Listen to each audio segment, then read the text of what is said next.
За Улаанбаатарын төгжрөл хөдөлмөрийн зах зээлд сөрөг нөлөө үзүүлээд эхэлжээ.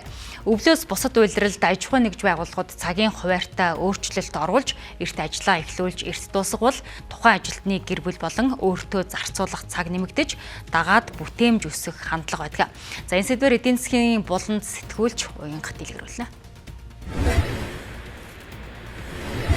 Баярлалаа үзэгчдээ орой мэндийг хүргэе. За тэгэхээр Улаанбаатар хотын төгжрөл за эдийн засгийн хувьд алдагдсан боломжийн өртгийн хувьд бол хэдэн тэрбум төгрөгөөр хэмжигддэг гэдгийг бол эдийн засгчид болоод судлаачид бол танилцуулдаг. За энэ төгжрлийн улмаас нийгэм эдийн засгийн үр өгөөжөөс гадна за энэ нөхцөл байдал нь хүмүүсийн хөдөлмөрийн харилцаанд орж байгаа харилцаанд болоод за бүтээмжид сөрөөр нөлөөлж байгаа гэдгийг бас эдийн засгчид онцолж байна. За яагаад гэхээр Улаанбаатар хотод бол ажил хөдөлмөр эрхлэхийг хүсэж байгаа, ажил хайж байгаа хүний хувьд за ялангуяа хотын нэг захад одоо гэрн байдаг бол за нөгөө захад очиж цалин өндөртэй хэдэж гисэн нөгөө захад байрлаж байгаа офс очиж ажиллахаас илүүтэйгээр за өөртөө ойр байрлах төгжрөл одоо баг бүсэд бол ажил хөдөлмөр эрхлэхийг бол илүү үздэг нөхцөл байдал илэрсэн. Яг энэ Улаанбаатар хотын төгжрөл нь нөгөө талдаа хөдөлмөрийн зах зээлд гацаа үүсгэж байна гэдгийг бол салбарынхан онцолж байна.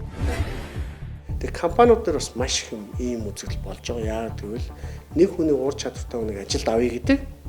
А нөгөө хүн одоо жишээ нь офисны зайсанд нөгөө хүн 3-4 дахь хороолдвол одоо хичнээн олон таалагдлаа, цалин таалагдлаа гэхдээ хүүхдтэй сургууль төрөж өгнө ийм асуудал ямар ч боломжгүй юм байна. Өглөө оройд нийлээд 20-30 цагт өгчдөг юм чи. Заримдаа бүр илүү цагаар тий.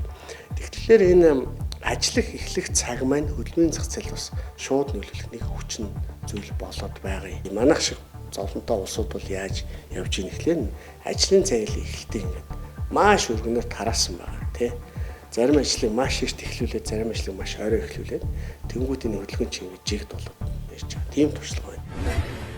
За Улаанбаатар хотын төгжрлийг бол ойрын хугацаанд бол одоо шийдэх боломжгүй байгаа учраас хөдөлмөрийн харилцаанд орж байгаа ажил олгогч болон ажилтны хувьд бол хоорондоо тохиролцоод цагийн хуваарийн уян хатан нөхцөл шилжих зүйтэй байгаа юм. За энэ жишгээр ч гэсэн одоо томоохон компаниудын хувьд бол цагийн хуваарийн уян хатан нөхцөлийг одоо шилжүүлсэн. За мөн дээрээс нь зарим тохиолдолд цахимаар ажиллах боломжийг нээгээд эхэлчихсэн байгаа. Гэхдээ үүнийг за хувийн хвшлийн бүхий л байгууллагууд бол одоо бас нэвтрүүлэх нь зүйтэй байна гэдгийг энд онцлох нь зүйтэй. Бүгд найрамдах чек улсад гэхэд томоохон үйлдвэр компаниудын хувьд өглөө 6 цаг болоод 7 цагаас бол ажил нь эхэлдэг. За ингээд өдөр 14, 15 цагуудад бол ажил нь өндөрлөдөг. За үүнээс хойш хугацаанд тухайн хүн өөртөө болон гэр бүлдээ зарцуулах цаг бол олгогдож байдаг. За ингэснээрээ тухайн хүний одоо бүтээмж бас ажил дээрээ эргээд сайжирдаг. За өөртөө болон гэр бүлдээ зарцуулах цаг их байх тусмаа за тухайн гэр бүлийн харилцаанд бол эргэн нөлөө үзүүлээд за тэр нь бол эргээд улс эх орны эдийн засгч гэсэн эргэн нөлөө үзүүлдэг гэдгийг бол бас тогтоосон байдаг. Хөдөлмөрийн хууль, хөдөлмөрийн хөлс зохион байгуулалтууд ерөөсөө дандаа хуучнаар яваад байгаа. Тий өдрөөр тэгээд сарын эцэст нөгөө цалингийн олгодог энэ систем маань өөрөө тийм уян хатан байх, хүмүүсийг өглөө эрт ажиллах, эсвэл ажлын тал цагаар ажиллах ийм оюутан сурагчдад зориулагдсан ийм боломжийг бол нээж өгөх байгаа юм л да. За манай улсын хувьд гэхэд хамгийн сүүлийн үеийн 2024 оны бүтээмжтэй холбоотой судалгаагаар бол одоо яг дэлхийн дунджаас бүтээмжийн хувьд бол 3.6 дахин бага байна гэдэг ийм мэдээлэл гарч ирсэн байдаг. За ингээд бүтээмжээрээ тэргүүлж байгаа улс орны эхний 10-ыг та бүхэн харж байна. Ингээ харахад бол Люксембург бас жишээлх юм бол одоо хоногт бол $119 бүтээмжтэй ажиллаж байна гэж үзэж байгаа юм байна. Нэг иргэн. За энэ ойролцоог нэг 380 гаруй мянган төгрөгийн бүтээмжтэй ажиллаж байна гэсэн үг. Тэгвэл манай улс бол үүнээс бол 3.6 дахин бага ийм бүтээмжтэй ажиллаж байгаа улсаар нэрлэгдэж байна.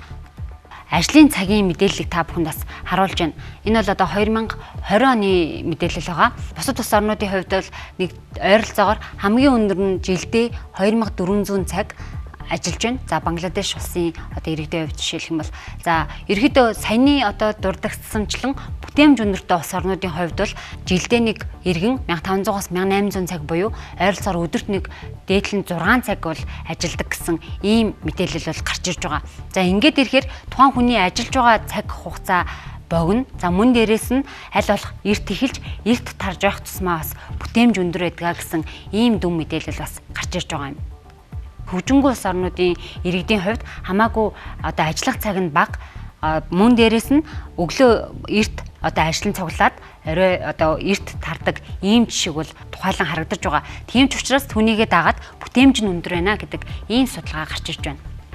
Энэ мэтчилэн судалгааны дүнгуудээс харгалзан үзээд за мөн дээрэс нь Улаанбаатар хотын онцлогийг бас харгалзан үзээд хувийн хвшлийн компаниудын хувьд бол яг энэ ажлын цагийн хуваарийн уян хатан нөхцөл шилжих за хавар болоод 100 намар гэсэн эдгээр үйлрэлүүдэд бол өглөө ажлаа аль болох эрт эхлэх юм бол эрт дуусна. За түүнийхээ хэрээр тухайн хүний бол өмнө дурсамжлан гэр бүлдээ олон өөрийнхөө одоо хоббинд ч юм уу өөрийгөө хөгжүүлэхэд зарцуулж байгаа цаг хугацаа их байх тусам тухайн хүний эргээд ажил дээрээ гаргаж байгаа бүтээмж нь өндөр байдаг. Ийм судалгаа бол батлагдсан байна. За тийм учраас Улаанбаатар хотод бас хувийн хвшлийн компаниудын хувьд үүнийг хэрэгжүүлэх боломж бол нээлттэй байна гэдгийг эдийн засгчид онцолсон юм а. Мэдээлэл та бүхэнд хүргэлээ.